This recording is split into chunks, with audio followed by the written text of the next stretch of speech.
Bismillahi ve elhamdülillah. Filistin toprakları işgale uğradığından bu yana oradaki kardeşlerimiz türlü sıkıntılar çekmektedirler.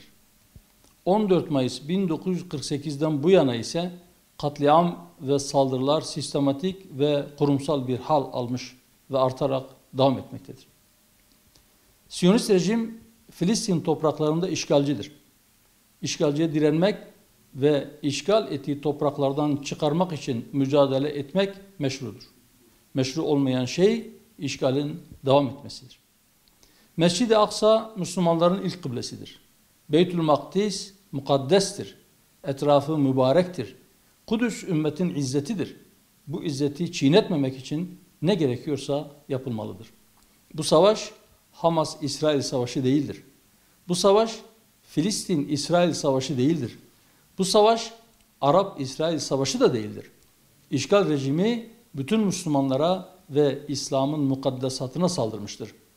Siyonizm bütün insanlığın başına beladır. Öyleyse topyekün bir mücadele ile işgal sona erdirilmelidir.